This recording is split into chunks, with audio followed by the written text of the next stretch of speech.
Boa noite a todos e todas. Muito prazer. A gente está aqui em mais uma aula do Contrapoder.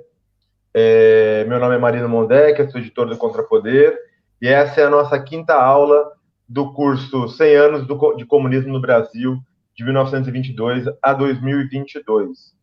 Hoje a nossa aula é com um tema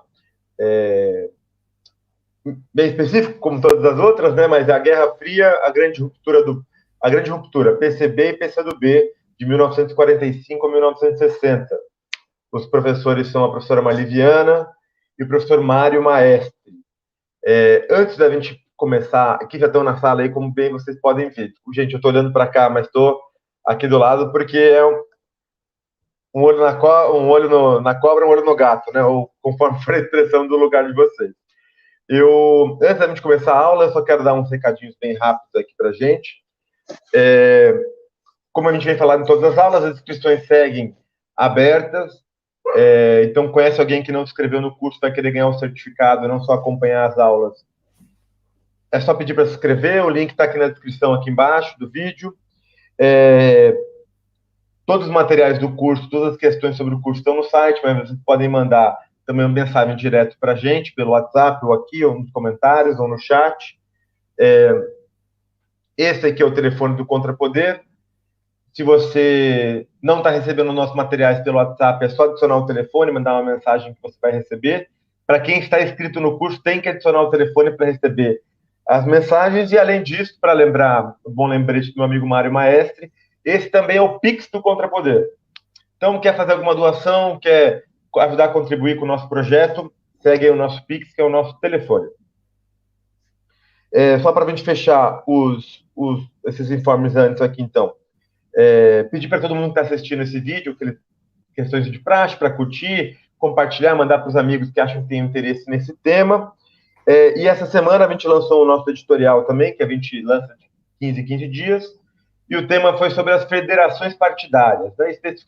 Discutindo de uma forma ampla o que representa as federações partidárias e, especificamente, a questão da Federação Pessoal Rede, que é a única federação que envolve o partido que, poderíamos dizer assim, ainda segue na esquerda. Além disso, só para lembrar que a gente vai mandar a lista de presença no final da aula, como a de praxe, tanto no nosso Classroom quanto no nosso WhatsApp. A dinâmica de hoje vai ser, primeiro, eu falei que ia ser 5 minutos, fechou em menos de 3. A dinâmica de hoje vai ser, primeiro, com a nossa professora Maliviana, nossa convidada, depois o professor Mário Maestro. Professora Marli, seja bem-vinda. A cachorra decidiu latir bem aqui na hora. Seja bem-vinda a essa aula. Espero que esteja tudo bem aí no Rio de Janeiro, que as coisas estejam indo muito bem por aí. Mário também, espero que esteja tudo bem aí. O Mário fez uma viagem aí, está fora do Brasil, mas espero que esteja tudo bem onde ele está também. Professora Marli, se você já quiser começar, falar um pouquinho de você, já quiser começar a aula, fique à vontade, sinta-se em casa, qualquer coisa é só chamar, tá bom? Ok. Então, eu queria agradecer muito o convite de estar participando aqui no coletivo, de conhecer o Marino e, principalmente, de estar aqui compartilhando com o professor Mário Maestre. Eu não sei se ele se lembra, eu tenho um artigo dele que saiu no jornal há muito tempo sobre a abdicação de Dom Pedro I, que eu uso muito com meus alunos para iniciar a discussão sobre o assunto. Então, é um prazer muito grande estar aqui nessa mesa. E eu queria começar dizendo o seguinte, em primeiro lugar, louvando a comemoração dos 100 anos do PCB, porque, no final das contas, feito um balanço que nós vamos fazer de toda a história dos 100 anos, é altamente positivo, porque, apesar de todos os erros, e nós vamos tratar desses erros aqui nesse período de que estamos falando, mas é importante lembrar que, apesar de todos os erros que estão ligados às dificuldades do período, o Partido Comunista Brasileiro sempre esteve à frente de todas as questões as mais importantes que ocorreram nesse país. Esteve à frente da luta pela melhoria de vida, pela paz, contra a guerra, anti-imperialista.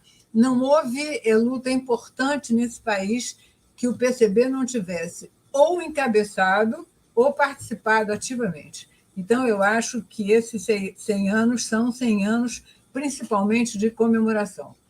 Mas eu penso também que, no momento em que nós estamos vivendo, um dos maiores significados dessa comemoração dos 100 anos é nós aprendermos com os erros do passado, não entender esses erros dentro da situação concreta em que eles ocorreram, para que nós possamos também corrigir os nossos erros de hoje, porque eu penso que, mais do que nunca, nesse momento, a esquerda precisa se unir.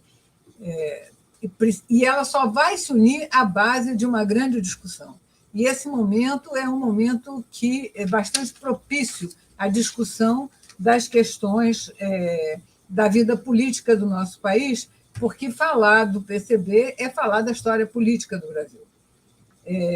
O tema, quer dizer, a grande ruptura, o tema vai mais ou menos de 1945 a 1960. O período de tempo não é um período muito grande, mas, do ponto de vista dos acontecimentos, é riquíssimo. É um período de grandes acontecimentos e de grandes mudanças, né? Quando o Maurício me deu o tema, que falou do prestígio do comunismo, do PCB no pós-guerra e do colaboracionismo, de apertar o cinto, eu já marquei para criticar a palavra colaboracionismo, porque não foi bem isso que ocorreu, é o que eu pretendo começar aqui a discussão. Para não ir à pré-história, né, como diz meu querido amigo Francisco Falcon, esse período, para nós começarmos em 45, nós temos que recuar um pouquinho. Eu não vou falar de 35, só vou mencionar que, em 35, o partido tinha um grupo encabeçado por Prestes, pelos militares, principalmente da Aliança Nacional Libertadora, para os levantes armados, principalmente do Rio de Janeiro. E o partido foi bastante desarticulado, boa parte dos comunistas passou 10 anos na cadeia, como Prestes, Gregório Bezerra, Gilberto Azevedo. E, então, nós vamos começar a tratar, para poder entender 45, deste período que vai, principalmente de 37, do Estado Novo até do período do Estado Novo, que vai de 37, 38 até 45. Por que eu estou falando nisso? Porque uma das questões de grande importância neste período, e que vai, vamos dizer assim, depois desaguar na questão da posição do partido, extremamente errada, a meu ver, do apertar o cinto, colaboração, etc., em 45, essa questão ela vem de antes. E é por isso que eu gostaria de deixar de lado qualquer ideia de colaboração, porque para tentar entender a lógica que levou o partido àquelas posições. Por quê? A questão da União Nacional, que foi a questão que vai florescer em 45, e em torno dessa palavra de União Nacional vai se falar em apertar o cinto, etc., etc., essa palavra de ordem ela é do início de 1938. E essa palavra de ordem ela vem de uma posição muito correta, em especial se tiverem acesso à classe operária, número 207, de abril de 1938, em São Paulo, porque quando você pega a classe operária, a numeração difere se ela é editada em São Paulo ou se ela é editada no Rio.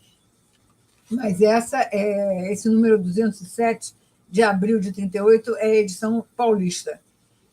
A diferença é de 1 ou 2 números para a edição do Rio. Ela vai levantar uma discussão que houve na direção do partido no final de março, no dia 28 de março de 1938.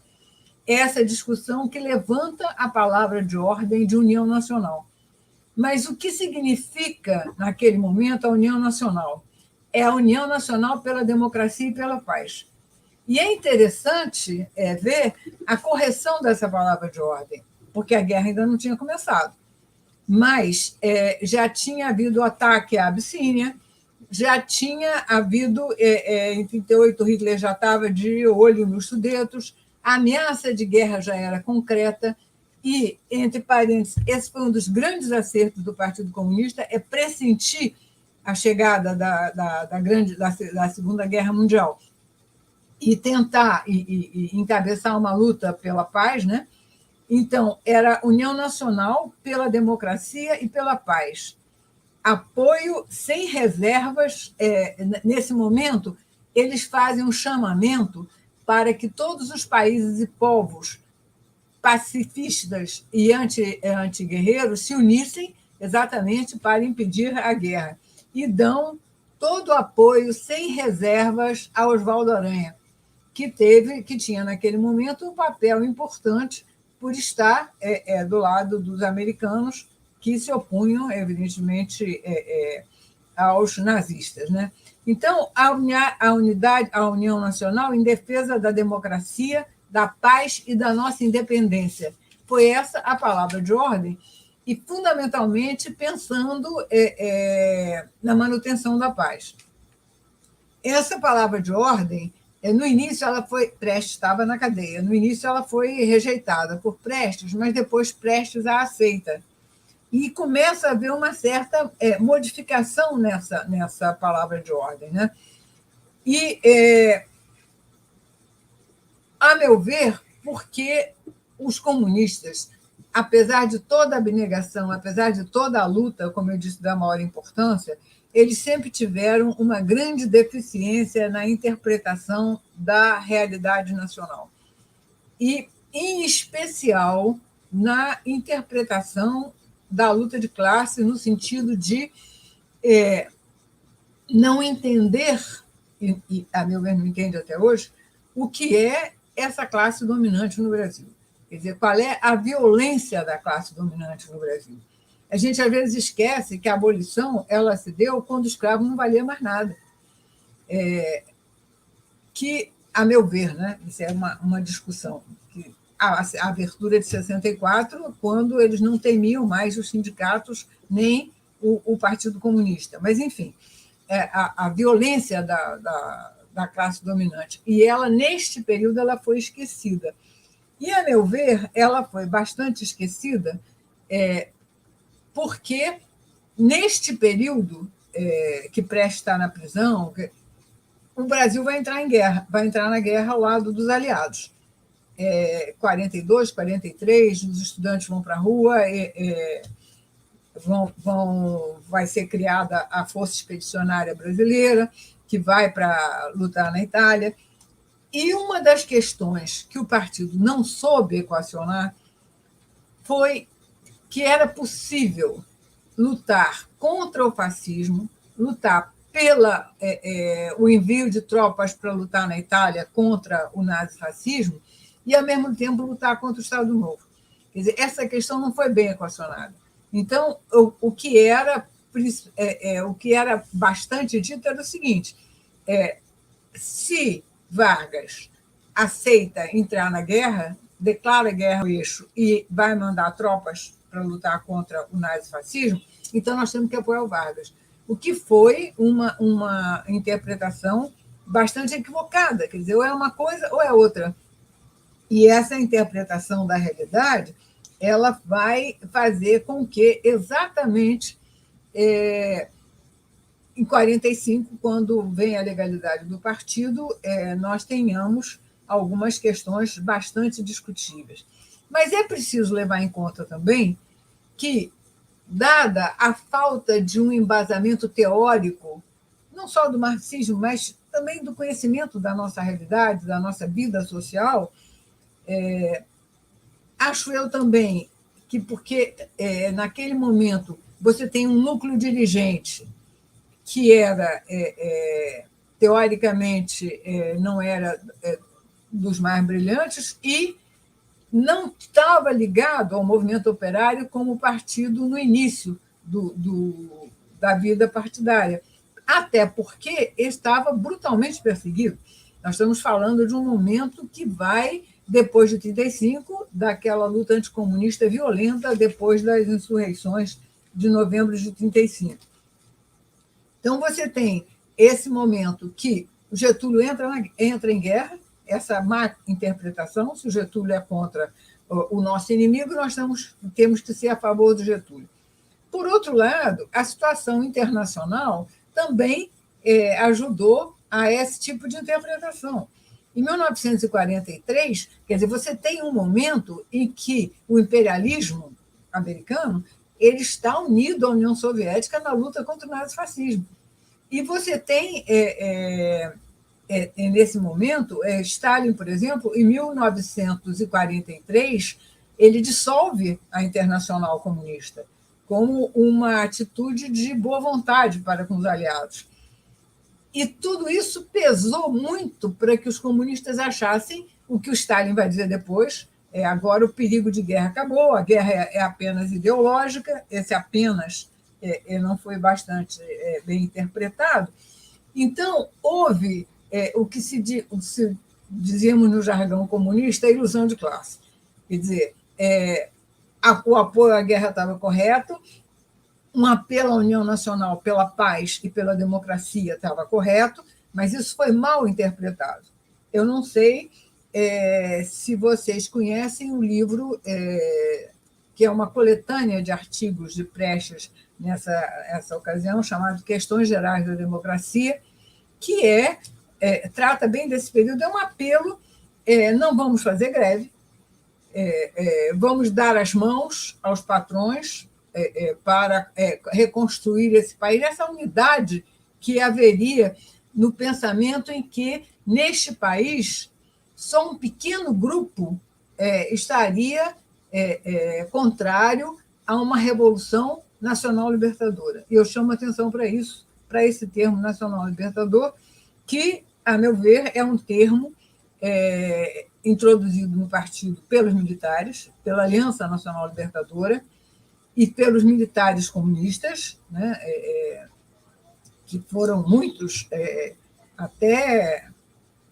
64 e depois, a não ser quando morreram, a maioria da direção central do partido eram de militares que vinham de 1935. Então, essa posição nacional libertadora ela foi muito forte dentro do partido. Não é à toa que Marighella chamava-se a ALN, né? Aliança Libertadora Nacional. Não é por acaso. Então, houve, nesse período de 45, uma ilusão muito grande com o fim da guerra, com a aliança que havia entre os Estados Unidos e que houve entre os Estados Unidos e a União Soviética, na derrota, na luta contra o nazifascismo, as pessoas esquecendo os tratados de Munique, esquecendo o papel de Chamberlain, o papel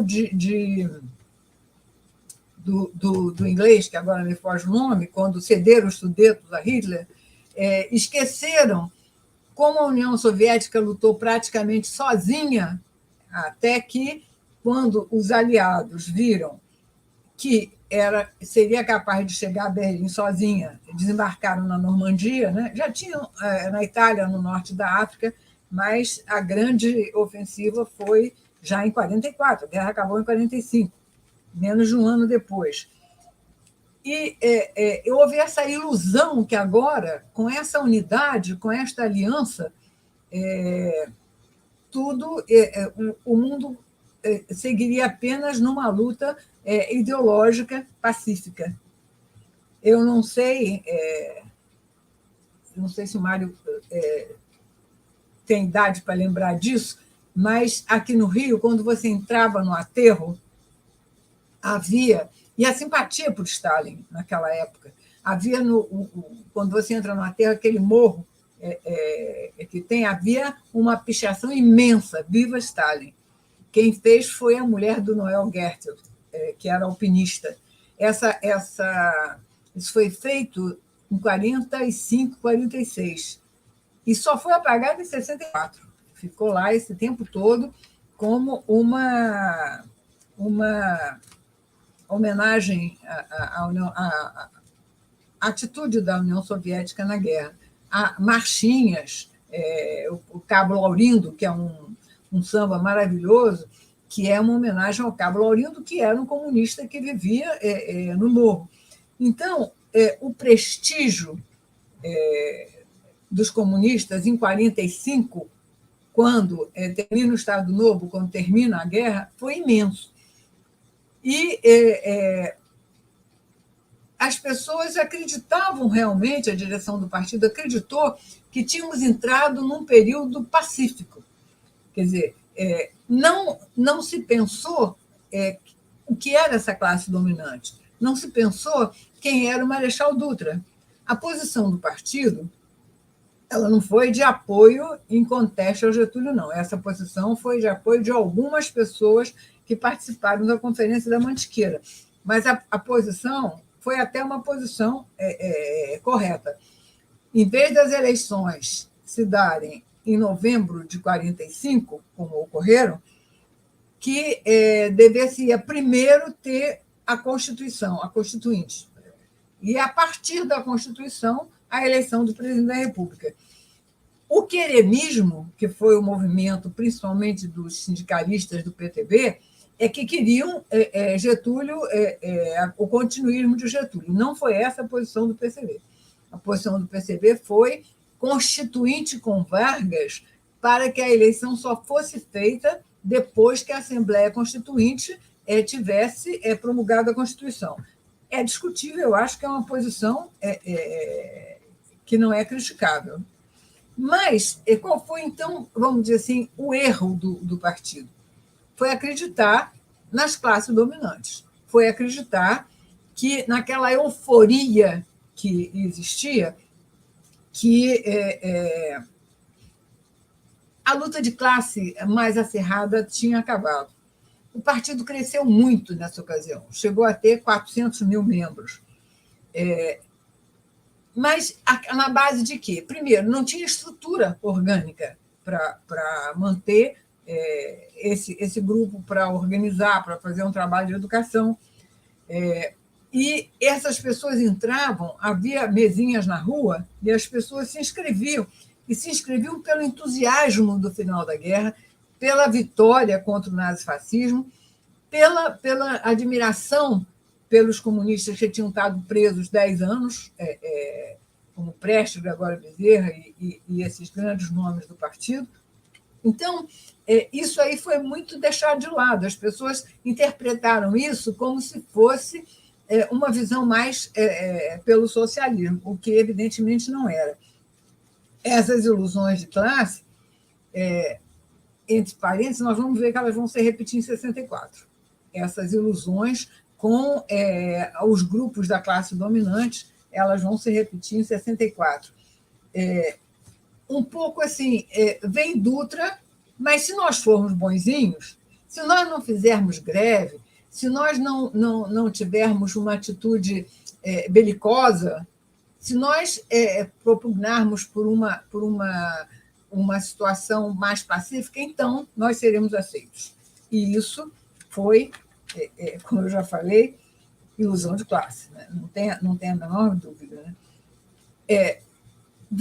Acaba a guerra, pouco depois Dutra vai ser apoiado pelo Getúlio, vai ser eleito. Vem a Guerra Fria, que vai cunhar, inclusive, o termo da cortina de ferro. Né?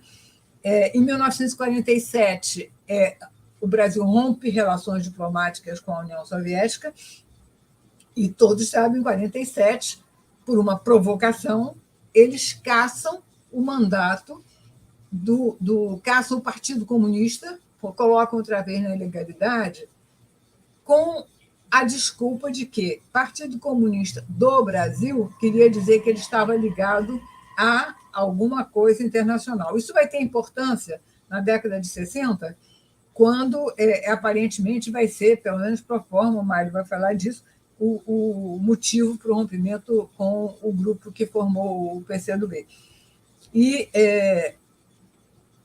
o Barreto Pinto, que não era figura que se cheirasse, ele vai começar as provocações, e o Prestes, com muita ingenuidade política, que sempre teve, ele vai cair na provocação do Juraci Magalhães, se não me engano, que vai perguntar a ele, numa guerra entre a União Soviética e o Brasil, vocês ficavam com quem? Quer dizer, ao invés de dizer que não era questão de responder, que não tinha sentido o que fosse, Prestes resolve dar uma lição de história para dizer que a União Soviética, um país justo, um país correto, não é? Jamais atacaria um país. Portanto, se houvesse uma guerra entre o Brasil e a União Soviética, a guerra seria da União Soviética, estaria se defendendo, ela jamais teria uma guerra ofensiva. E, a partir daí, veio toda a provocação. O Prestes conta que ele ficou com tanta raiva que ele deu um soco na mesa que ele partiu o pulso. Mas caiu na provocação, e, a partir daí, o partido foi colocado na legalidade. Em 1948, cassaram tranquilamente o mandato de todos os deputados e o Senado. Prestes era senador, os comunistas, tranquilamente, sem o menor constrangimento. E, como o partido não soube, foi um susto, porque me lembro de Apolônio de Carvalho contar, Apolônio tinha ficado responsável pela Juventude Comunista. E, em maio, pouco antes de cassar o mandato do partido, o governo fechou a Juventude Comunista. E o Prestes declarou, não, o partido ele não tem condição de fechar. Quer dizer, então, essa crença, ele sabia que o partido não tinha uma força, uma base operária que o sustentasse. Esse também foi um grande problema dos comunistas sempre. O anticomunismo nesse país foi um dos motivos que impediu que se tivesse uma sólida base operária, que o partido tivesse uma sólida base operária. Mas também uma crença em algumas camadas das classes dominantes, que é aquela ideia de que nem do nacional, que a maioria da população brasileira estaria a favor da nação e, portanto, contra o imperialismo. Quer dizer, seria um pequeno grupo que estaria favorável à reação. Isso existiu em 1945, muito forte, o que provocou esse susto no partido quando ele foi para a ilegalidade. E, quando o partido vai tornado ilegal, caçam a legenda do partido, e, a seguir, numa brutalidade, porque haviam sido eleitos, caçam todos os eleitos pelo Partido Comunista. Então, o partido não tinha estrutura, não tinha compreensão política da situação para reagir. A reação dele foi uma reação, vamos dizer assim, de fúria. Ele caiu do outro lado.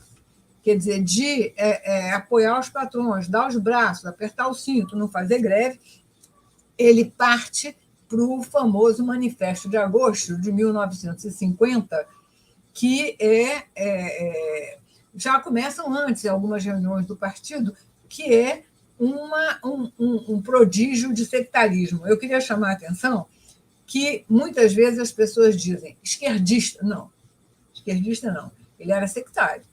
O Manifesto de Agosto era nacional libertador. Todo seu encaminhamento estratégico era nacional libertador.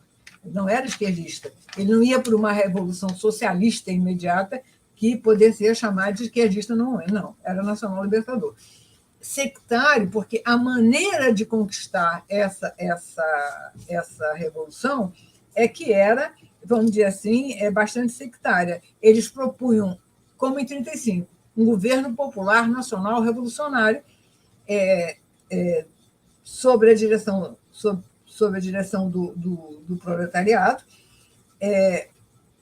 um exército popular de libertação nacional, chamava as guerrilhas, que seriam importantes, mas porque havia para embasar tudo isso, uma compreensão de que a nação e o imperialismo eram antagônicos, a maioria da nação e o imperialismo. E se nós pensarmos bem, tudo isso estava sendo discutido, nós não temos tempo aqui, há pouco tempo tivemos uma live também sobre o partido, sobre justamente o Manifesto de 50 e o Manifesto de 58. Essa posição da nação contra o imperialismo era muito grande. E para os assinantes do manifesto, os latifundiários também tinham... não, isso é em 58. O Manifesto de Agosto ele vai chamar... É uma linguagem muito militar, que Prestes usava muito. Ele quer... quais são as pessoas que devem participar da Revolução? Os intelectuais honestos. Essa é uma linguagem que eles usam muito no quartel. Os honestos, os fiéis, os patriotas e democratas sinceros, aqueles que são leais a mim, né? O funcionalismo pobre, os intelectuais pobres, a necessidade da violência das massas. É interessante que eles buscam também, na história, por exemplo, os comunistas seriam herdeiros de Tiradentes, seriam herdeiros dos heróis de 35, seriam herdeiros dos farrapos, né, que para eles os farrapos precisavam ser louvados, e propunham um exército popular de libertação nacional. Quer dizer, então, eu chamo a atenção que essa palavra de ordem de libertação nacional é uma palavra de ordem muito permanente desde 35, desde que uma grande parte dos tenentes e dos militares entrou para o partido. E é interessante notar também que, nesse período, o que estava se passando no país? A eleição de Vargas, a reeleição de Vargas. A reeleição, toda a luta da reeleição de Vargas contra o brigadeiro Eduardo Gomes, contra a elite da UDN. Né? E Vargas vem, neste segundo mandato, já com uma posição diferente, uma posição muito mais nacionalista, deixa uma ditadura que tinha sido uma ditadura desenvolvimentista e passa para uma posição desenvolvimentista e mais nacionalista. Você tem também, neste período, o que vai influir muito nas posições do partido e vai influir muito no manifesto de março de 58, as lutas no clube militar, que era um grupo nacionalista importante. Apesar de, durante um curto período, ter perdido para a Cruzada Democrática, os anos 50 foram anos de lutas nacionalistas muito grandes. Então, o país estava numa agitação. O Brasil sempre foi um país onde os momentos eleitorais são momentos de agitação política muito grandes. Né? Essa eleição de Getúlio e Brigadeiro. Eu me lembro muito bem dessa eleição. Eu estava no primeiro ano de ginásio do Instituto de Educação e eu me lembro de dois professores que eu admirava muito, o Junito de Souza Brandão e a Marília Mariani, abraçados, chorando, quando o Brigadeiro perdeu as eleições. Mas o país estava absolutamente mobilizado com essas eleições. E os comunistas a falarem num governo de traição de Vargas, de milícias nacional-libertadoras, etc., bem fora das questões que estavam sendo colocadas. Aos poucos, a situação... porque desse manifesto de agosto de 50, sectário, vai caminhando-se aos poucos, a realidade vai obrigando, muito aos pouquinhos, que os comunistas mudem um pouco a sua posição sectária. Contam que, na época... outra coisa interessante, o manifesto de agosto de 50 é assinado por Prestes. Falado todo em nome, Prestes que fala em nome do partido, porque o manifesto de 58 não, é o partido, em nome do partido do grupo do Comitê Central. Em 1952, já há um manifesto sindical, porque os comunistas, nessa período do sectarismo, queriam sindicatos paralelos, chamados sindicatos vermelhos. E já começa a haver uma mudança em relação à unidade sindical. Em 53, há uma grande greve em São Paulo, onde, inclusive, Leôncio Basbal, inclusive, vários comunistas são presos. Em 54, o suicídio de Vargas. Quer dizer, enquanto Vargas estava... foi a luta pela Petrobras, em 53, enquanto Vargas foi a Fábrica Nacional de Motores, a Companhia Siderúrgica Nacional, enquanto lutava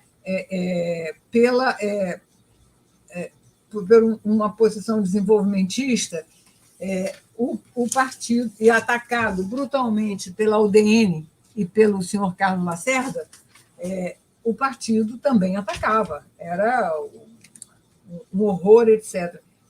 Em 45, nesse livro, Questões da Democracia, que eu citei, Prestes tem um artigo dizendo: não vamos atacar o Estado Novo. Tinha muita gente boa no Estado Novo. Agora, Vargas era o diabo do inferno, né? E Dutra, então, nem se fala.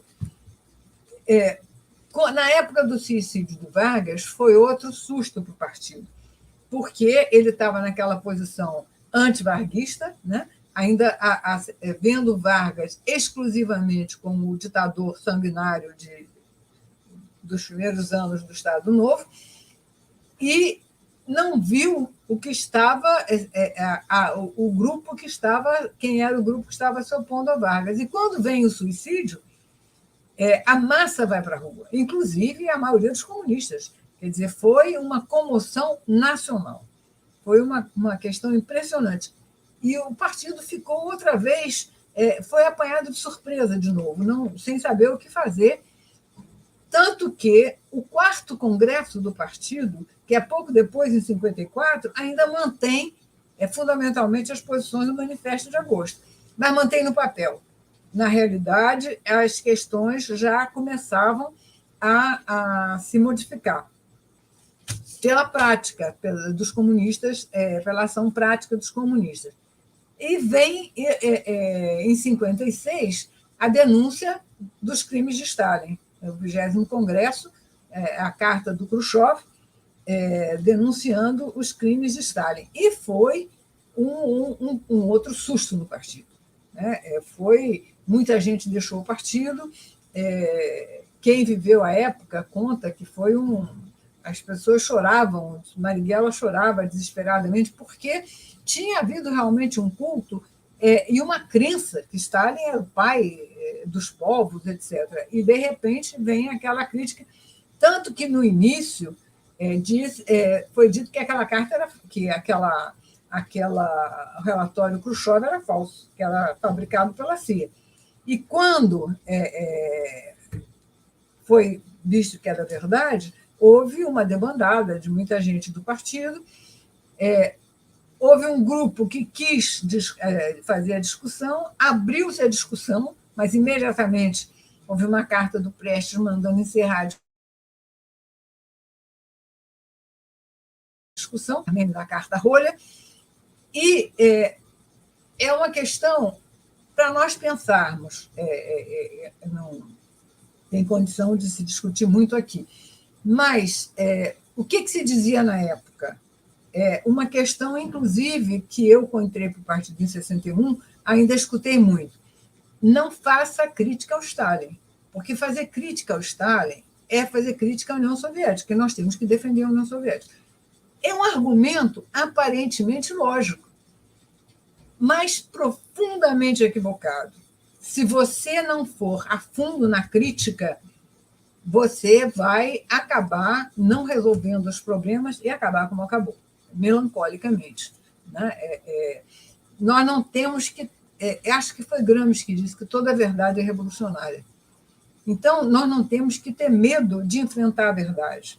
E também acho que é de Gramsci a frase que você tem que ter o maior rigor na crítica. de botar o dedo na ferida, de mostrar os erros, e o maior otimismo em relação à ação.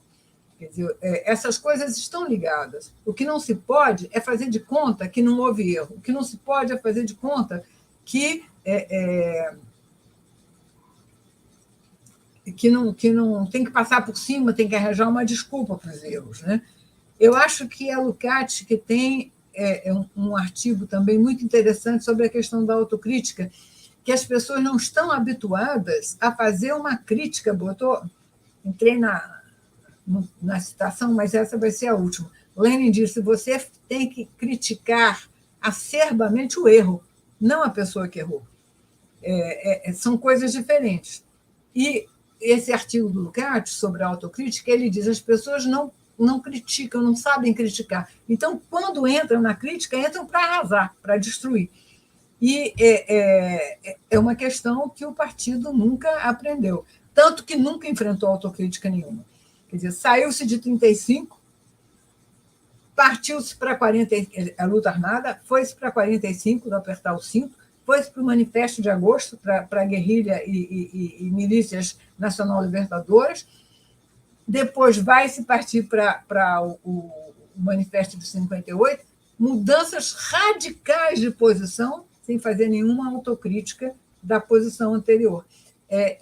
Assim, tudo aconteceu por influências pequeno-burguesas dentro do nosso partido. Tivemos erros de esquerda, tivemos erros de direita, por causa dessa influência pequeno-burguesa, e acabou-se. Ficou tudo como Dantes no quartel de Abrantes, né? Então, essas questões não ajudaram o partido a avançar.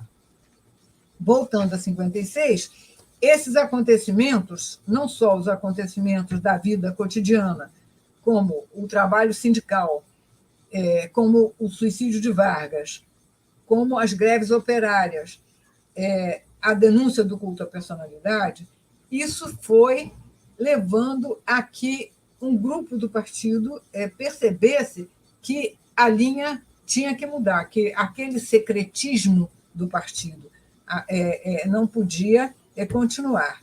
E então parte-se para o famoso Manifesto de março de 1958, que, a meu ver, é o que vai ter continuidade no partido até o 6º Congresso. Eu vou só até o 6º Congresso, porque depois do 6º Congresso a história já é outra, né? Já entra a PPS e tal, e depois a reconstrução do Partido Comunista, do grupo que manteve as tradições do PCB. Mas, de 58 até o 6º Congresso, eu só vou até o 5º, que é 1960, a posição vai ser a mesma, vai ser nacional-libertadora. Na minha modesta opinião, vou falar primeiro do Manifesto de 58, depois eu dou a minha modesta opinião sobre ele. Esse Manifesto de 58 é o manifesto mais profundamente nacional-libertador, e ele volta, de certa forma, às posições de 45. Ele diz, por exemplo, que foi se desenvolvendo no Brasil estou lendo do manifesto, uma estrutura atrasada, nos quadros de uma estrutura atrasada, que ele vem pensando na colônia, no início da Primeira República, constitui-se o elemento progressista por excelência da economia brasileira. Esse elemento progressista, esse desenvolvimento inelutável do capitalismo, consiste no incremento de forças produtivas, na expansão, etc. Esse desenvolvimento cria um capitalismo nacional, quer dizer, que esse capitalismo nacional, nessa altura dos acontecimentos, já era, e, como consequência, uma burguesia nacional, citando, e fortalece-se cada vez mais uma burguesia interessada no desenvolvimento independente e progressista da economia do país, o que não levou à compreensão de que, também é uma tese a ser discutida, que um capitalismo independente, nacional, autárquico, talvez fosse possível na década de 30. Depois disso, a impossibilidade, a unidade do capitalismo nacional com capital estrangeiro era indestrutível. Quer dizer, o partido não percebeu que, na hora que você expulsasse o imperialismo do país, você estava expulsando o capitalismo também.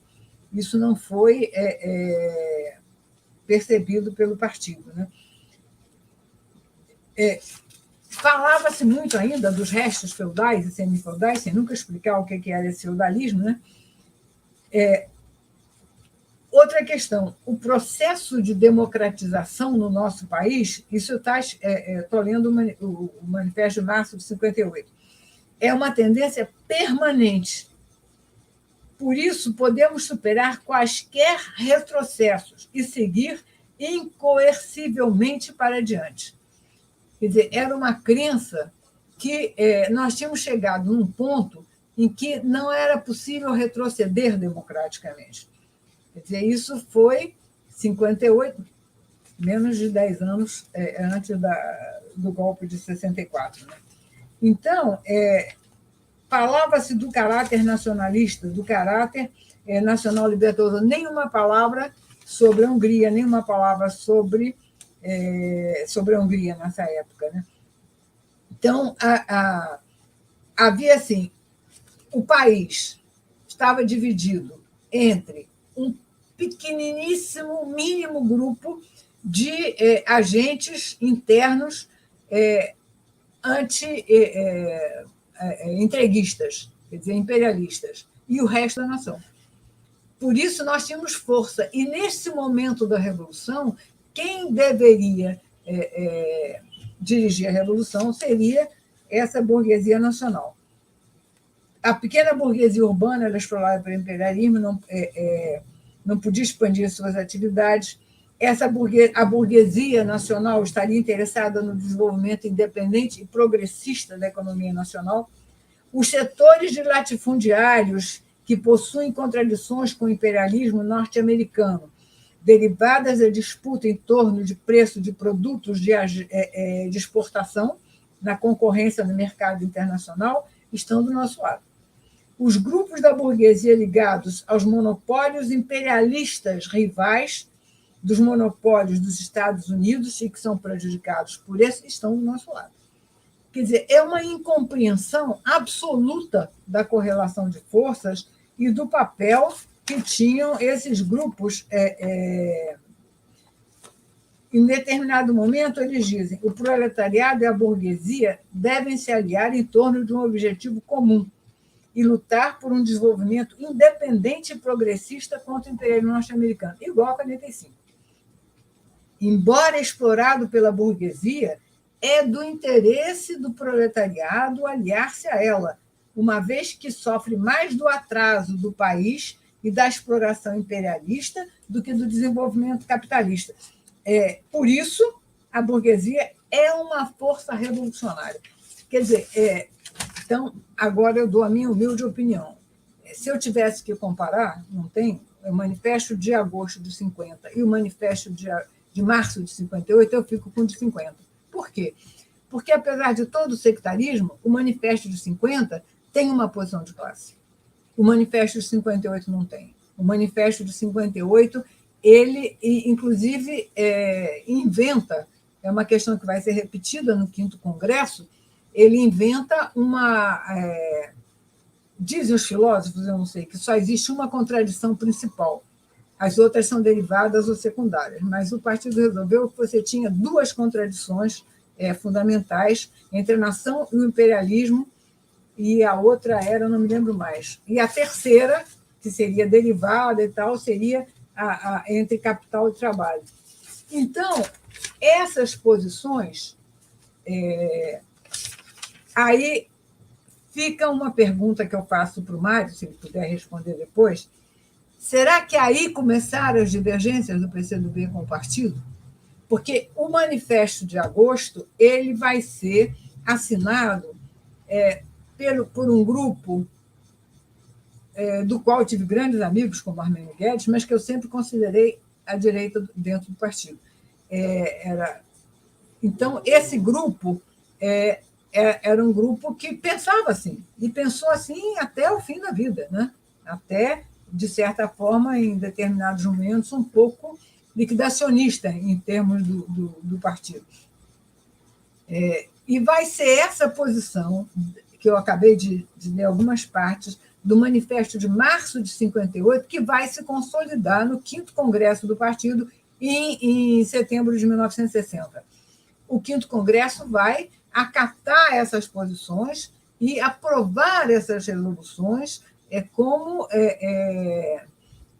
se diz, como a linha do partido vai ser essa. É o caminho pacífico, nacionalista, anti-imperialista.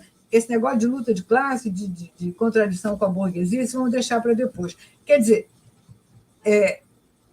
o partido não soube equacionar, também não é fácil, a luta anti-imperialista e a luta de classe.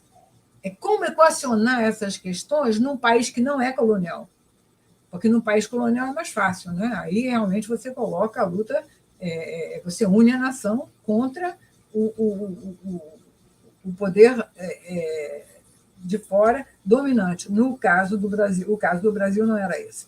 Em 61, em 67, só para não vou falar do 6º Congresso, essas posições se acirraram, essas posições de direita, vamos dizer assim, porque o partido, isso Prestes mesmo dizia, o partido enfrentou os esquerdistas, Marighella, Mário Alves, Gorenda, o grupo que saiu para formar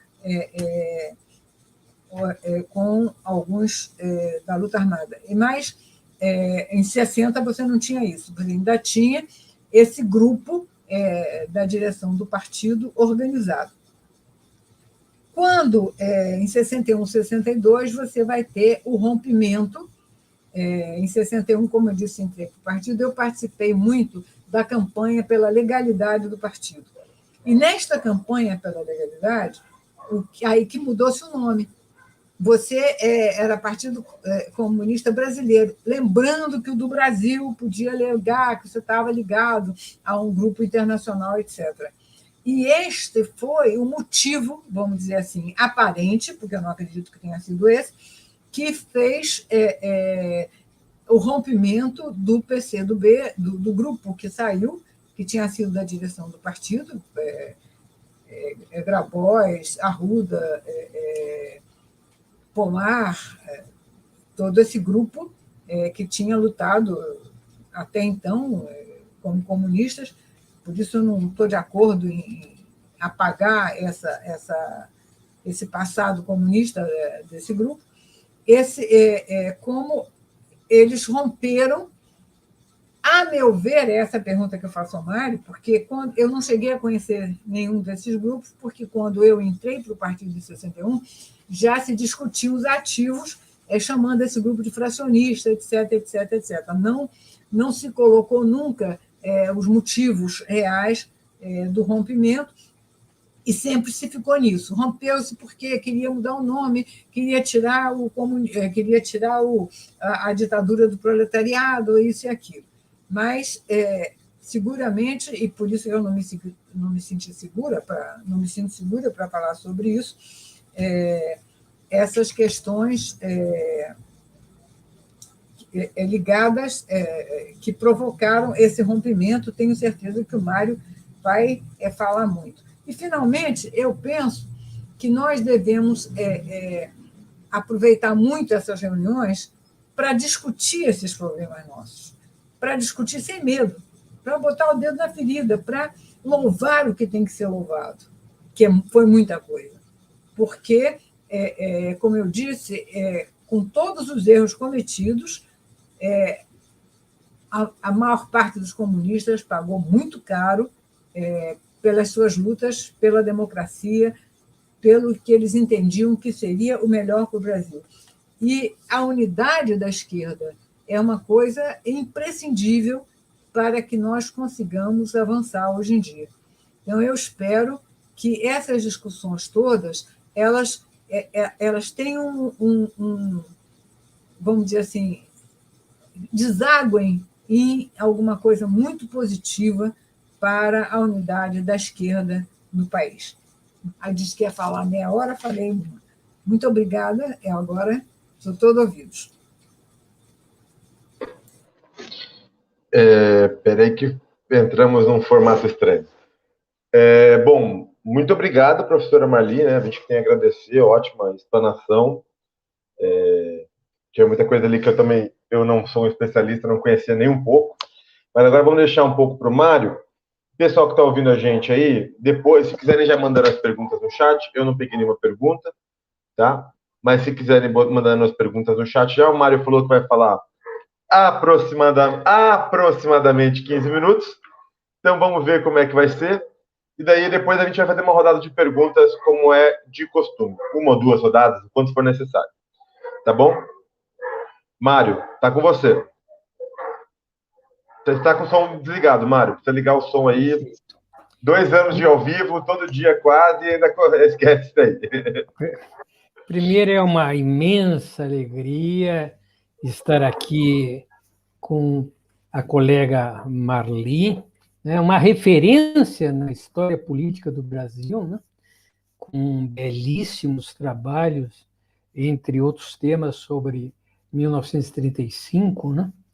Então, um convite, uma presença fundamental, né, nesse curso que procura celebrar, né, os 100 anos de todos os comunistas, de todas as vertentes comunistas revolucionárias no Brasil. Né?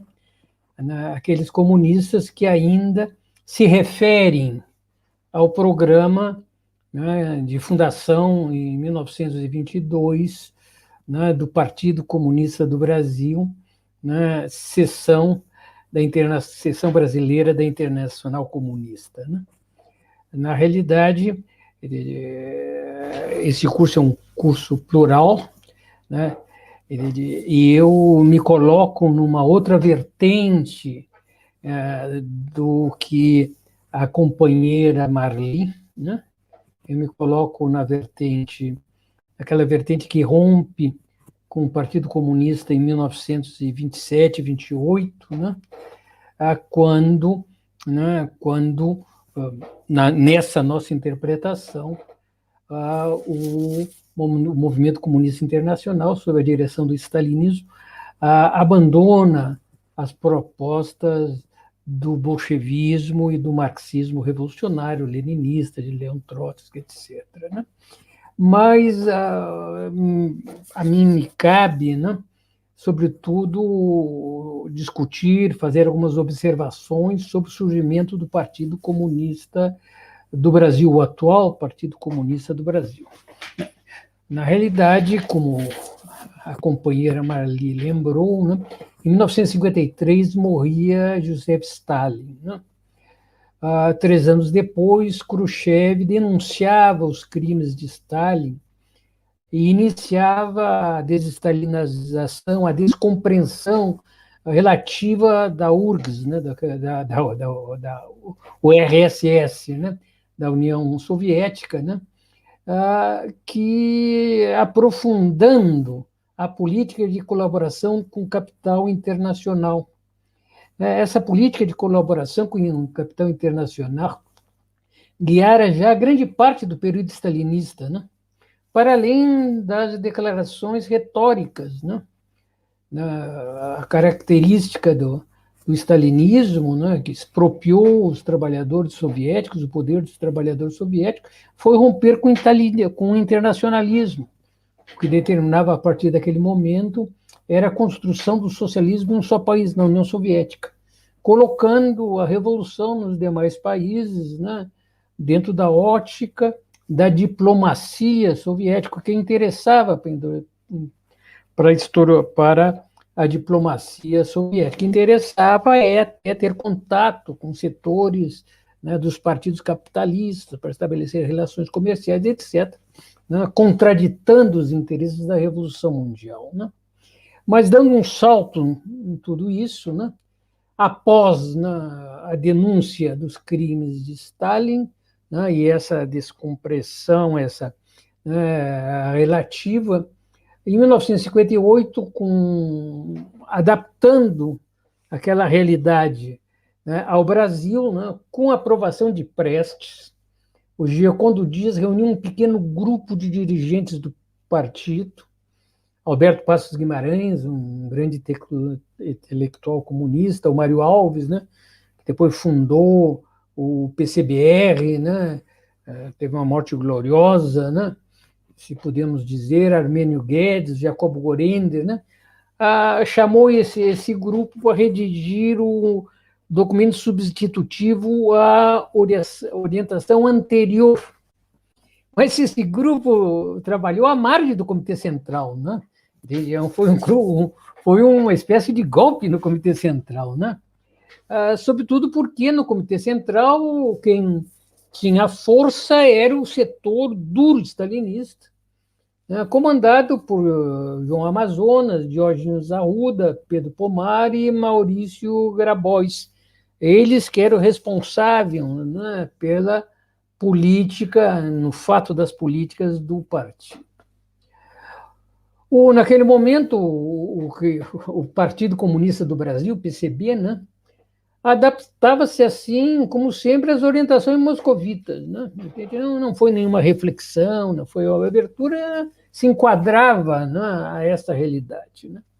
Esse documento ao qual a colega Marli se referiu, né, foi conhecido como a Declaração de Março. E ele materializou a definitiva substituição de uma política esquerdista retórica que regera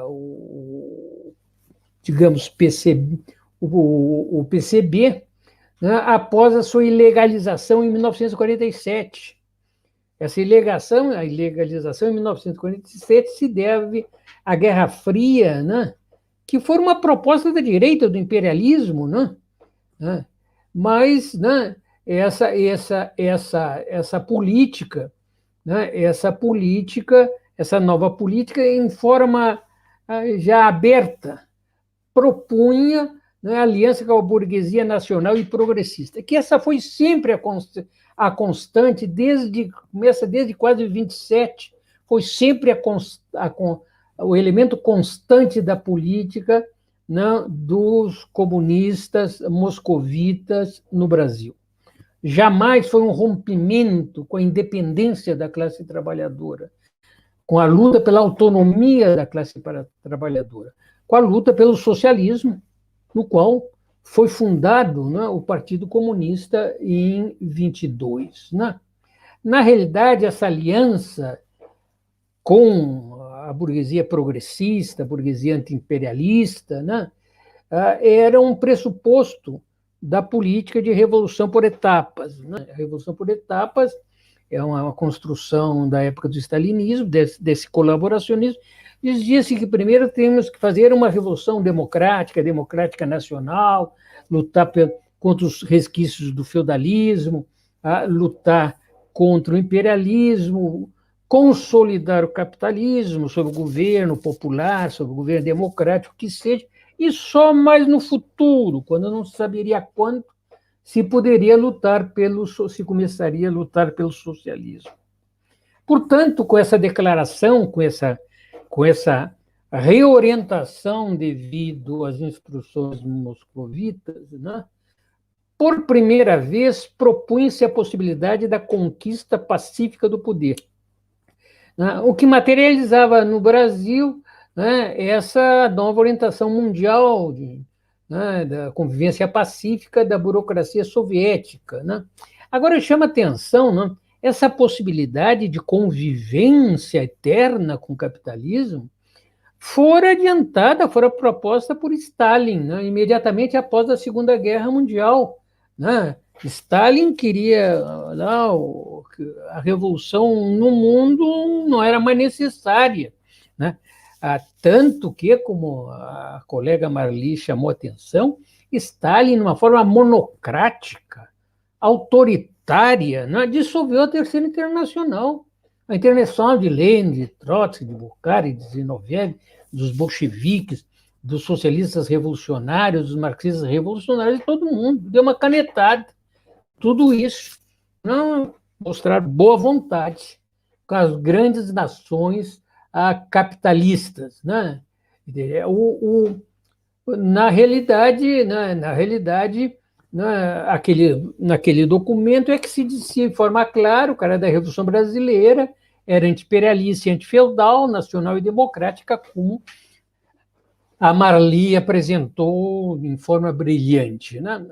Como eu disse, que não era novidade, mais ou menos isso, com uma política radical, com uma política não radical, sempre foi isso, né? Essa colaboração de classes, né? O próprio Marighella, como a colega também lembrou, o próprio Marighella, ele propõe a luta armada com a colaboração da burguesia democrática, antiditatorial, anti-imperialista, né? Ele não se afasta daquela política de colaboração, só que passa a ser uma política de colaboração armada, como foi em 1935. Entretanto, o interessante aí é que, depois dessa reacomodação, né, comandada por Prestes, né, através daquele grupinho, daquele documento feito às costas do Comitê Central, né,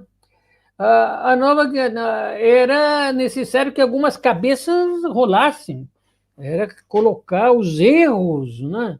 Os erros do passado, tinha que ter alguns responsáveis, né? E a nova guinada levou à saída de João Amazonas, de Maurício Grabois, de Diógenes Arruda, da comissão executiva, que era o coração que mandava mesmo, no PC brasileiro moscovita, né? Eles foram acusados de dogmáticos, eles foram de stalinistas ferrenhos, de todos os erros do passado, né?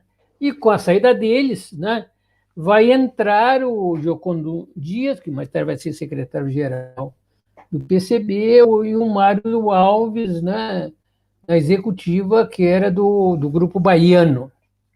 Portanto, em setembro de 1960, no Congresso, né, realizado na Cinelândia, no Rio de Janeiro, no sistema Legalidade, né, essa dança das cadeiras, né, cria essa nossa realidade. O Jacobo Orengo foi eleito membro pleno do Comitê Central do PCB, o Mário Alves e o Carlos Marighella para a comissão executiva. É uma modificação grande, né? Agora, o que chama a atenção é que Marighella sempre foi um ardoroso stalinista, né? A Marli já disse com muita propriedade, né? O Marighella chorou, não conseguia, teve uma crise de choro que não parava nunca mais, né? Não conseguia parar quando soube dos crimes de Stalin, né? Isso não é história.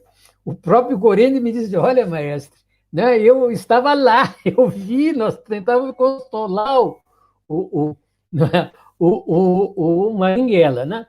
O Gorenje, o Mário Alves eram outros stalinistas de primeira escolha, né? Mas, na realidade, era aquela reacomodação, como outras que haviam ocorrido, né? E esse encontro, né, esse congresso, vai aprofundar a política de apoio à burguesia nacional, como a Marli também, né, que é uma especialista nesse tema, se referiu, né, com a qualidade, né, de uma especialista, né? Eu também cito, né, as tarefas fundamentais são a conquista da emancipação do país, do domínio imperialista e a eliminação da estrutura agrária atrasada, e o estabelecimento de amplas liberdades democráticas e a melhoria das condições de vida das massas populares. Como sempre, nada de luta pelo socialismo, nada de centralidade da classe trabalhadora. Durante todo esse período, praticamente desde os anos 1930, o comunismo moscovita abandona no Brasil a visão da centralidade da classe trabalhadora, da organização da classe trabalhadora para assalto ao poder e para a organização soviética do país, que era o programa daqueles 9, né, dirigentes, né, que se encontram aqui, né, nessa imagem, né, que fundaram o partido em 22, né, o partido em 22. Em 1959 e 61, né, a vitória da Revolução Cubana galvanizara a esquerda revolucionária latino-americana com sua proposta de conquista imediata do poder através da formação do foco guerrilheiro. Né? Em 1960, né, a Marli também se referiu a isso, né, vai ter a modificação da designação do Partido Comunista do Brasil para Partido Comunista Brasileiro. Mostrar que já não era mais seção, não era parte de alguma coisa, né, internacional, era algo nacional. Se rejeitou também, como a Marli chamou a atenção, se rejeitou também, né, a ditadura do proletariado. Né? Era um partido progressista, né? Com tudo isso com o objetivo de facilitar a legalização do partido, né? O que permitiu, em 1962, que João Amazonas, Pedro Pomares, Maurício Grabosa comandassem o fracionamento do partido e a fundação do Partido Comunista do Brasil, que retornou o nome antigo, abandonado, né, recuperando aquele antigo nome. Né? O PCB rejeitou a proposta da possibilidade de chegada ao poder através da via pacífica, não, reafirmou a ditadura do proletariado na visão stalinista e rejeitou completamente a crise de Stalin, né, e permaneceu no culto de Stalin, né, o que permitiu, né, a Marli chamou atenção diversas vezes a isso, né, que toda uma geração fora criada nesse culto à personalidade. A única coisa que Stalin não fazia era voar, né, então isso permitiu, entende, conquistar, né,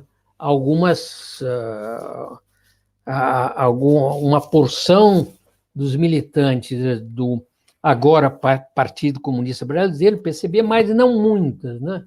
O Partido Comunista do Brasil sempre ficou um partidinho pequeno ao lado do partido, agora Partido Comunista Brasileiro. E, logicamente, agora não tem diferença estrutural entre os dois partidos, política essencial. O Partido Comunista do Brasil não assumiu o programa socialista, né? O Partido Comunista Brasileiro também não tinha o programa socialista, né? Os dois continuavam propondo a revolução por etapa, em aliança com setores nacionais e anti-imperialistas da burguesia. Né? É interessante, vou terminando aqui para o Marino não brigar comigo, né?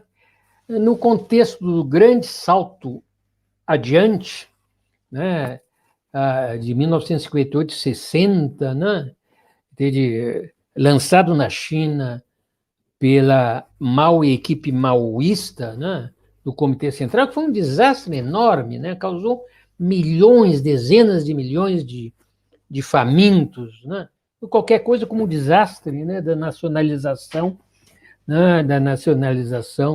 dos campos na agricultura forçada por Stalin, né, a facão. Né? E esse processo levou na China à ruptura do Partido Comunista Chinês com o Partido Comunista Russo. E o Partido Comunista Chinês, né, criticou a crítica a Stalin, recuperou o Stalin, seguiu propondo o culto ao Stalin, né? O que, de certa forma, né, aproximava o Partido Comunista do Brasil da China. Em 1963, João Amazonas viajou à China e se encontrou com Mao Tse-tung. Né? O PCdoB se adaptou, portanto, como pôde, às propostas chinesas de uma guerra camponesa, né, que cercasse as cidades no Brasil, né, conquistando com exércitos camponeses. No Brasil, um país onde o campesinato tivera um papel extremamente pequeno. A formação social do Brasil era escravista. Nós praticamente tivemos campesinato no sul do Brasil, né, a imigração ítalo-alemã, mas não tinha. Era uma formação social radicalmente diferente da chinesa. Né?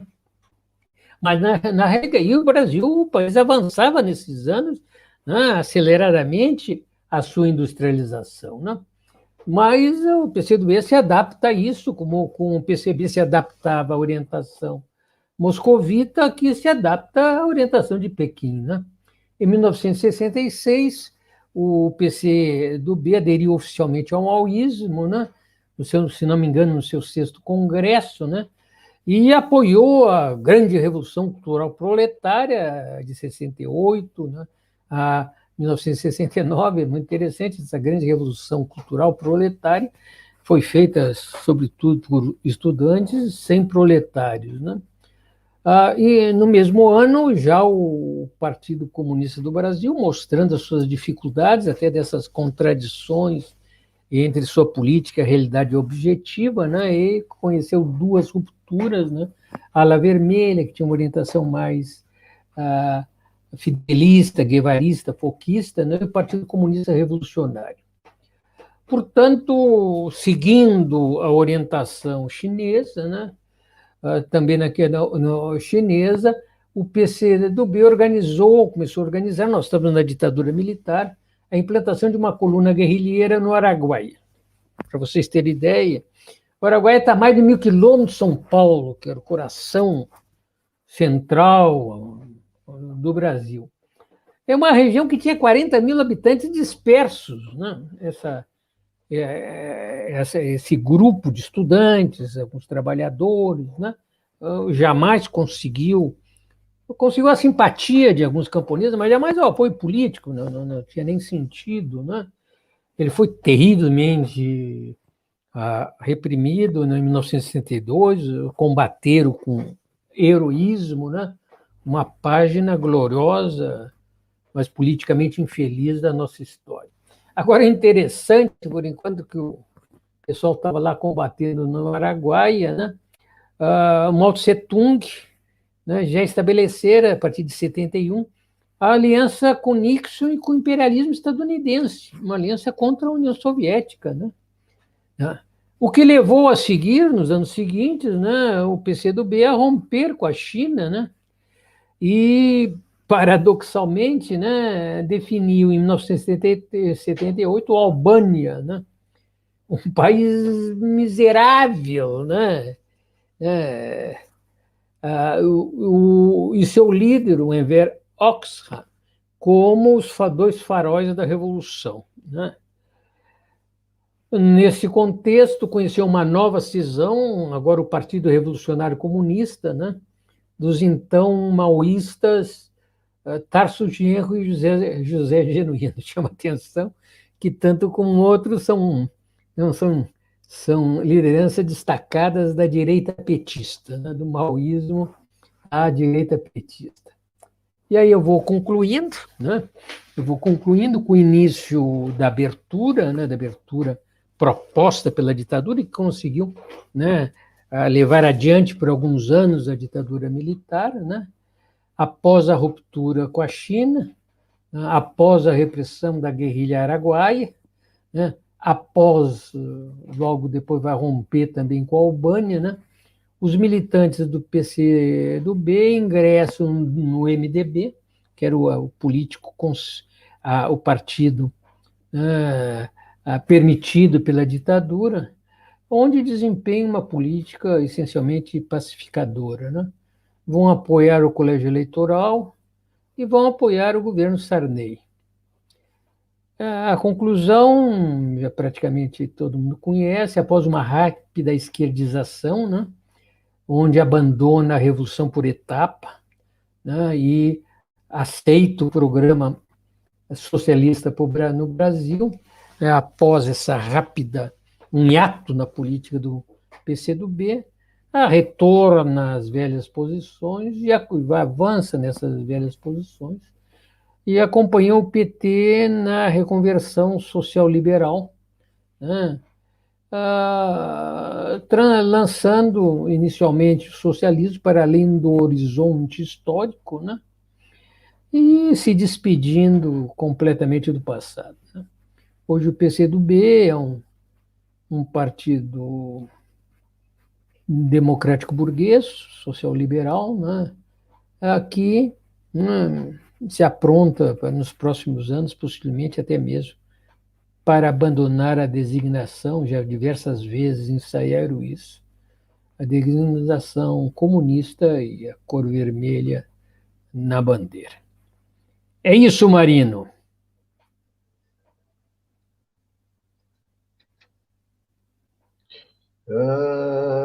Que voltei, desculpa, voltei. Demorei um pouquinho, mas voltei. Temos, por enquanto, uma pergunta do nosso camarada Nicolau, da professora Marli, tem algumas outras explanações, mas acho que vamos para essa pergunta. Só perguntar se a professora Marli conseguiu resolver o problema dela rapidinho, ou o colírio daqui a pouco? Tá mudo o teu microfone. Resolvo agora no minuto antes da pergunta. Maravilha. A professora Marli tem que passar um colírio rapidamente. Camarada Demerson, boa noite.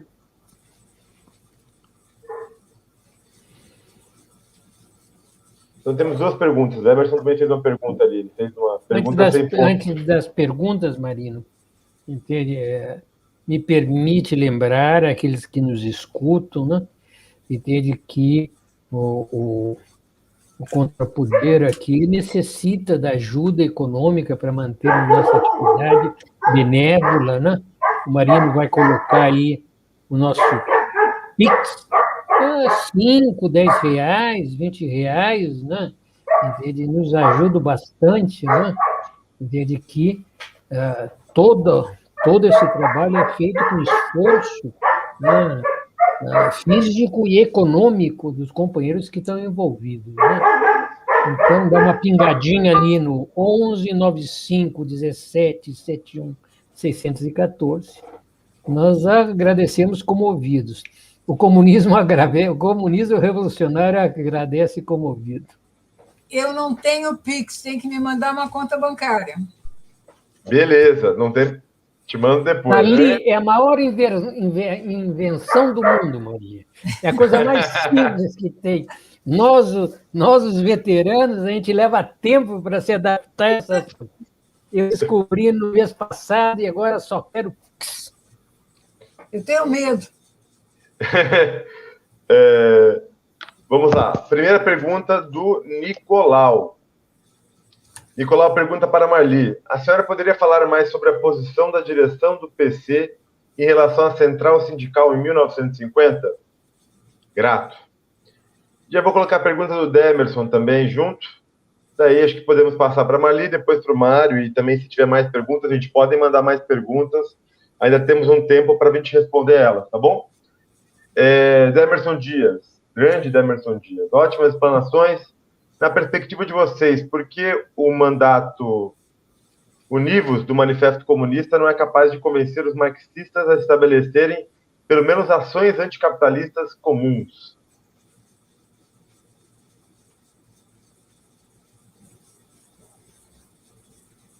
Acho que é isso por enquanto. Vamos começar pela Marli, pode ser, Mário? Pode. Daí comentamos os dois. Conta com aquela posição do afastamento dos comunistas, cassação dos mandatos, etc., houve um sectarismo muito grande. Então, houve uma posição de afastamento dos sindicatos ligados ao Ministério do Trabalho e a criação de sindicatos paralelos, os chamados sindicatos vermelhos. Então, evidentemente que isso não prosperou, só fez isolar os comunistas, né? E foi isso que eles só conseguem começar a se reagrupar nos sindicatos a partir de 1952, com o Manifesto Sindical, que aceita a volta aos sindicatos. Entre parênteses, o partido sempre teve duas grandes dificuldades fundamentais. Uma foi com o campo, né?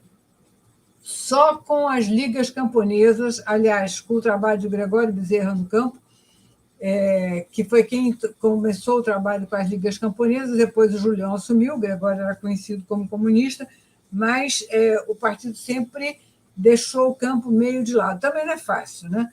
A dispersão do homem do campo é muito grande. E a primeira cisão do partido foi uma cisão sindical, praticamente, não estou contando o Bernardo Canelas.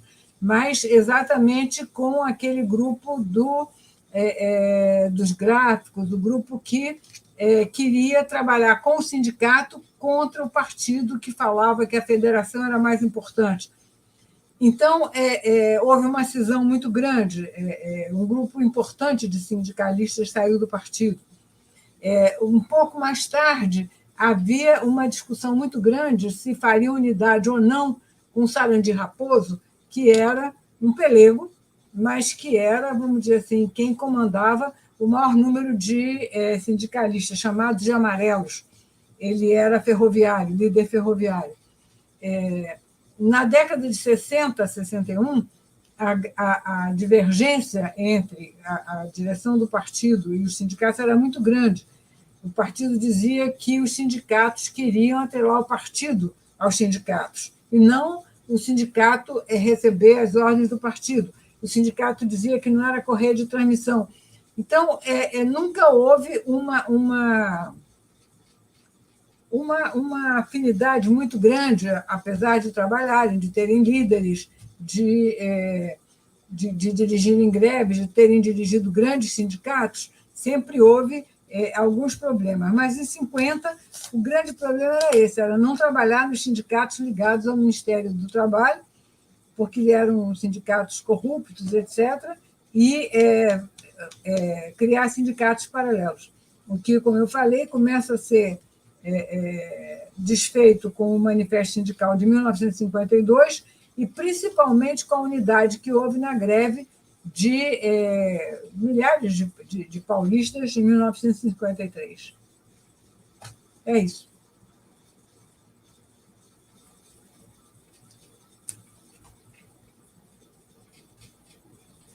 Mário, vai lá. Olha,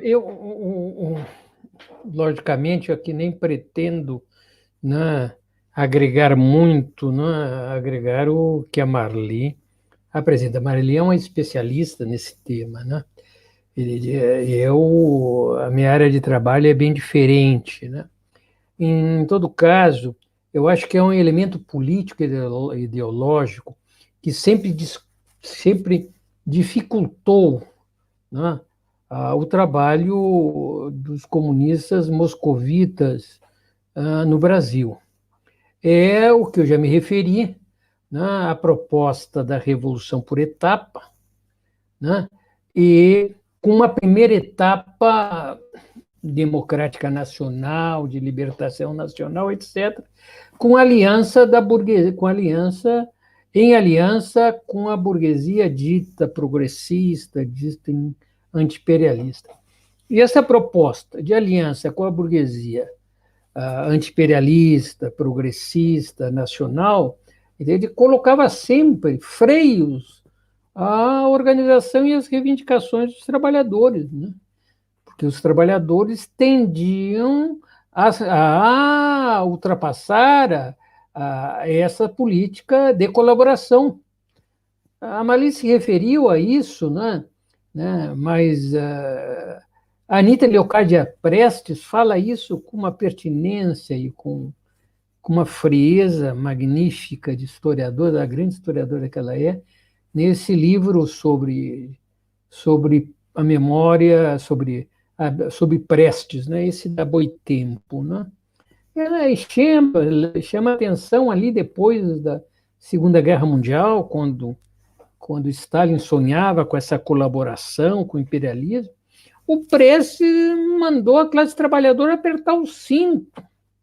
Não estão comendo muito? Aperte o cinto. E dizia que a coisa mais revolucionária que podia ter era os trabalhadores cooperarem com o crescimento, com o enriquecimento dos capitalistas. O Brasil sofria de pouco capitalismo, né? Então, no contexto dessa política, né, logicamente, sempre dava essas contradições entre a política do partido e a própria vivência dos trabalhadores, sobretudo dos trabalhadores industriais. Agora, eu queria aproveitar, né, essa pergunta, né, do companheiro, me escapou o nome, né, por que apesar do Manifesto Comunista, né, de todo esse background, né, do comunismo revolucionário, por que não se consegue avançar uma política operária comunista? Por que não se consegue a unificação dos comunistas? Porque, na realidade, né, a prática política revolucionária ela não nasce e ela não se organiza em torno de eixos políticos ideológicos. Não é uma questão de discussão. A discussão entra, a discussão é importante, mas é uma questão fundamentalmente de classe. Né? As políticas não vão, né, de fora para as ruas, não vão de fora para as classes sociais. As políticas nascem em forma bruta, né, em forma não lapidada, né, das classes em contradição. E, logicamente, as classes trabalhadoras são as classes, né, nesse nível, as mais frágeis. E, atualmente, a situação da classe trabalhadora, através de todo mundo, é uma fragilidade impressionante. Marx lembrava, né, a ideologia dominante, a ideologia das classes dominantes. As formas de pensar é a forma de pensar das classes dominantes. E, nesse contexto, né, as próprias políticas, os próprios partidos, as próprias organizações que se reivindicam das classes trabalhadoras são penetradas por essas visões, que são visões de classes antagônicas. Vocês imaginam um partido comunista, né, pedindo para os trabalhadores apertar o cinto, ou travando uma greve para não romper a aliança que pretende ter com os trabalhadores. Uma questão esta, no fundo, é uma questão de classe. Né? E que foi concluindo, e isso aí teve a grande dificuldade pela hegemonia do stalinismo, né? Praticamente desde 24, 25, né? Com o refluxo da revolução na Europa, né? A derrota da revolução na Alemanha, a derrota da revolução na Itália, na Hungria, na Áustria, né? Com esse refluxo, com o surgimento do fascismo na Itália, a derrota da Revolução Alemã, né? Essa burocracia se apodera do poder político e rompe com a tradição bolchevique revolucionária, do marxismo revolucionário, e fortalece ainda mais essas tendências colaboracionistas que se devem às forças de classe. Então, é um processo histórico, é um processo político, é um processo ideológico, é um processo da luta de classe. E um processo que certamente só vai ser resolvido não em discussão, que é importante, entre historiadores, entre políticos, vai ser discutido ao nível da luta de classe. Quando os trabalhadores se transformarem na centralidade da vida política e ideológica, né, a centralidade da vida política e ideológica, né, das nações onde se encontram, na perspectiva, né, da superação nacional em direção de uma revolução internacional.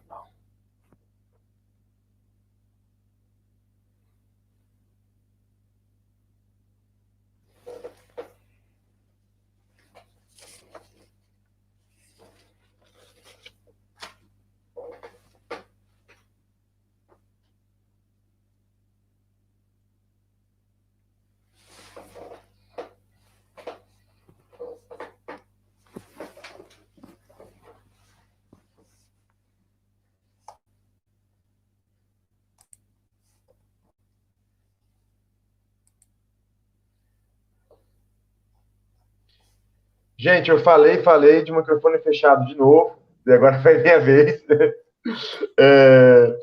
Pergunta do Antônio, está na tela. Por favor, poderiam comentar sobre a posição do partido diante das eleições de JK? A minha sugestão é que a gente começasse pelo Mário agora. Não, eu proponho que comece com a Marli. A Marli é nossa especialista histórica no período, né?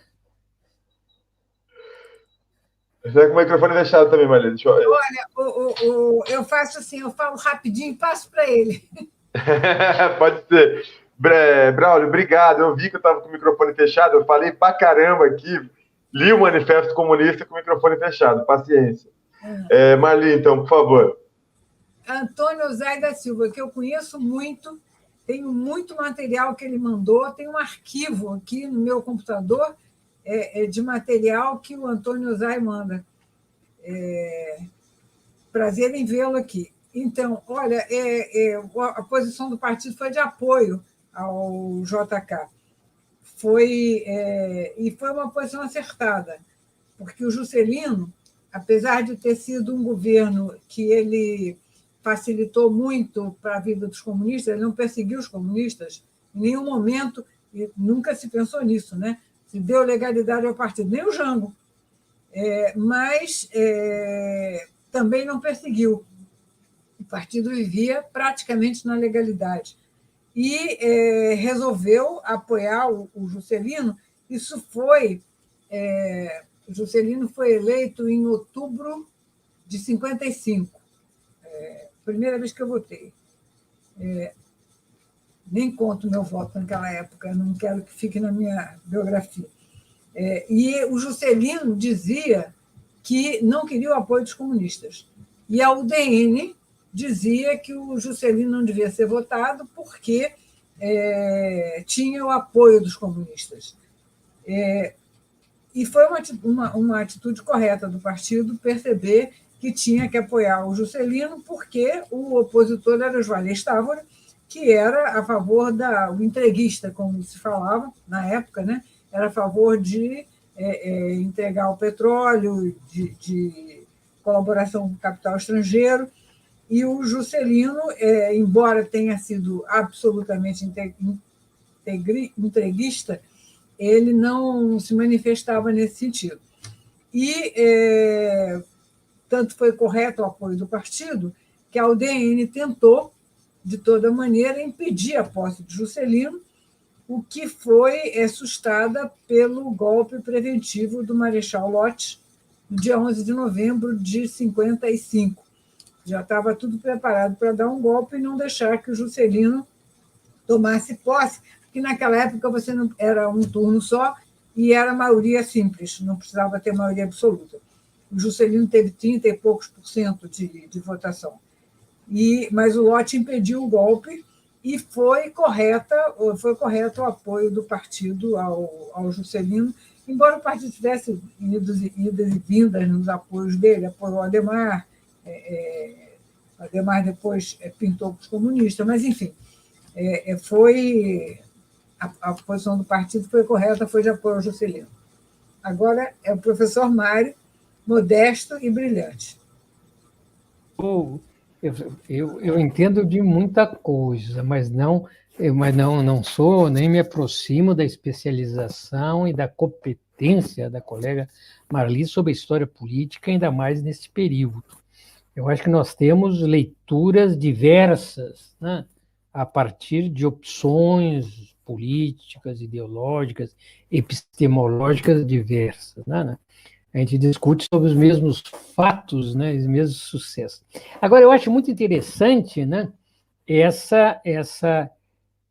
apoio do partido dos comunistas moscovitas, né, que eu acho profundamente incorreta, né? E depois vou dizer por que o JK. Não é porque o JK era um anticomunista. Ele era um anticomunista, como a maioria dos políticos burgueses daquela época, né? Ele nunca teve uma colaboração mínima com o PCB, fez em diversos momentos políticas repressivas, né? Mas o mais interessante, como a Marli chamava a atenção, né? Entende que essa eleição foi em 1955, antes, né? Foi antes, né, da declaração de março. Foi antes da volta, daquela reorientação do Partido Comunista, determinado pela crítica, né, pela denúncia dos crimes de Stalin. Então, na realidade, isso que eu chamava atenção, a política já, desde antes mesmo no período, antes mesmo da denúncia dos crimes de Stalin, a política do PCB moscovita era de colaboração de classe. Era de colaboração de classe, colaborou com o Juscelino, um político fundamentalmente burguês. E o mais interessante, eu gostaria de fazer um depoimento, né? Eu trabalhei muito com Jacob Gorentner, né? Eu tive muito próximo com Jacob Gorentner, né?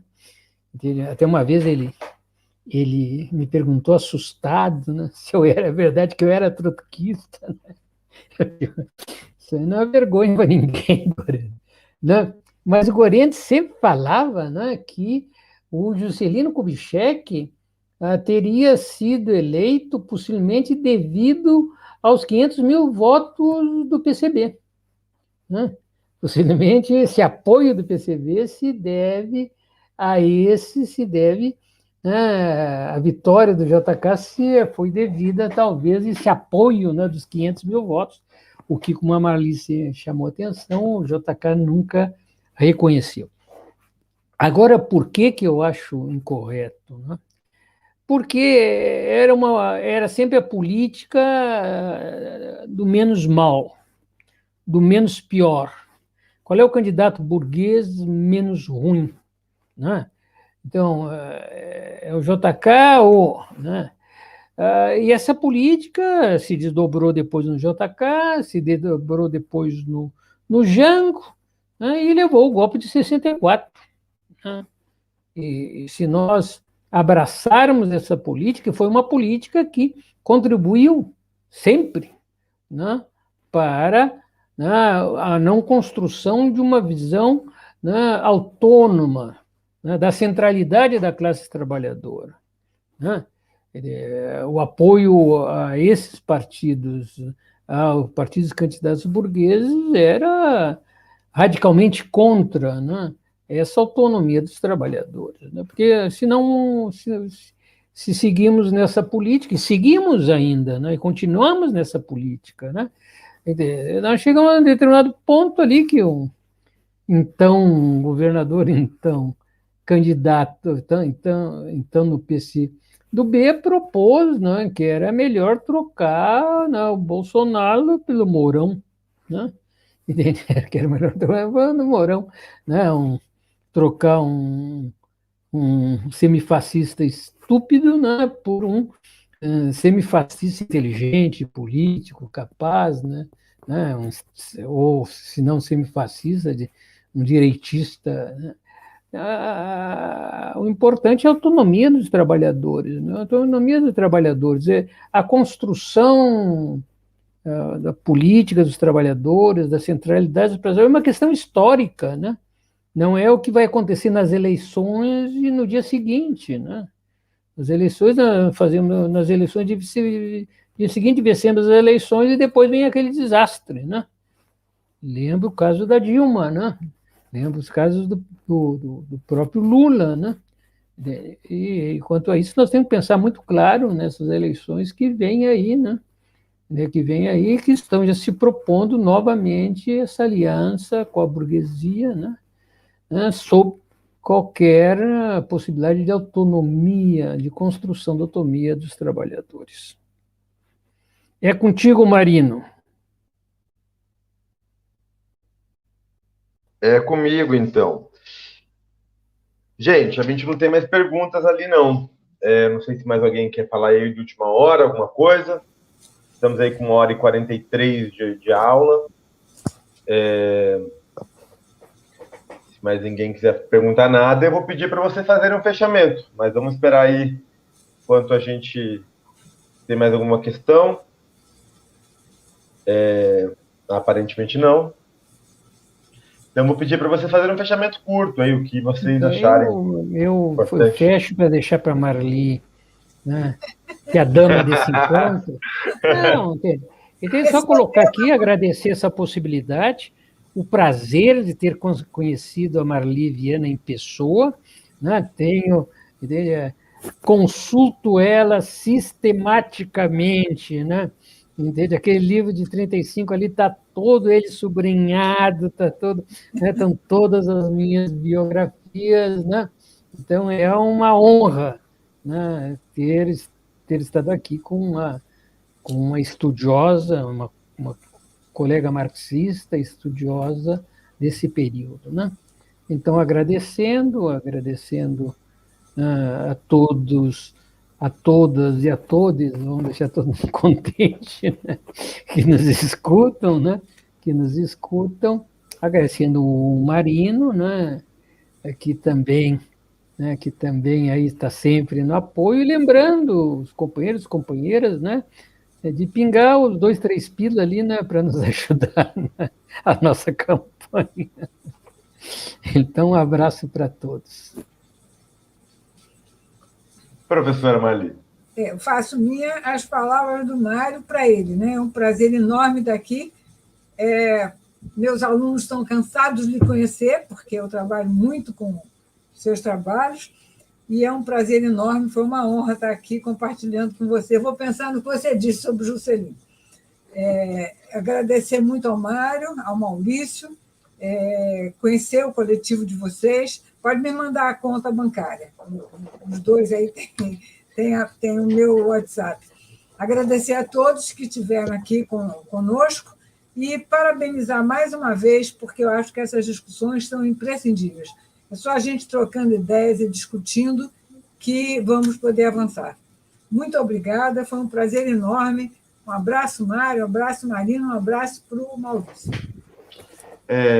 Gente, só para a gente fechar aqui, lembrar que na semana que vem a gente tem a aula 6, anos 60, Fundação da Polop e a Por Posadista, com o professor Boris Varga Flig. É esse o sobrenome do camarada mesmo? Exatamente. O companheiro Boris é um dos últimos, um cientista brilhante, primeiro cientista de nível internacional. É um dos últimos militantes remanescentes do corpo sadista. E o Eurelino Coelho, que também é um grande camarada, historiador, acho que a professora Marli conhece melhor o Eurelino, não sei se conhece o Boris, né? Boris não, mas olha, eu estou morrendo de inveja do fundo do Mário Maestro ali. Isso eu aprendi faz 2 semanas. E vocês citaram hoje, só para destacar também, hoje é o começo da guerrilha do Araguaia. Não sei qual dos dois citou, mas foi hoje, há muitos anos atrás, né? Mas a data é no dia 12 de abril. Lembrei isso, fazer as minhas palavras do Mário sobre a nossa contribuição financeira. E só colocar aqui para o Mário e para a professora Marli, se vocês tiverem algum texto a mais para mandar, para a gente subir no site, para o pessoal poder, pode ser artigo acadêmico, pode ser texto sobre o tema, livros de referência, só o nome do livro mesmo, para a gente colocar lá na bibliografia, seria ótimo. Acho que a gente acabou na correria não pedindo isso para a Marli. Meus camaradas, um forte abraço, a gente se vê semana que vem, agora é feriado de Páscoa, né? Todo mundo aí... Me manda o site para a bibliografia. Tá. Pode deixar. Todo mundo esperando aí um coelho de Páscoa bem recheado, que vocês consigam ter um final de semana aí, talvez o último de dias quentes em alguns lugares no Brasil. Né? Acho que daqui para baixo é o final feriado de dias quentes até o final do ano. Um abraço, meus camaradas, e vamos à luta, hein? Tchau. Tchau, tchau. Boa noite.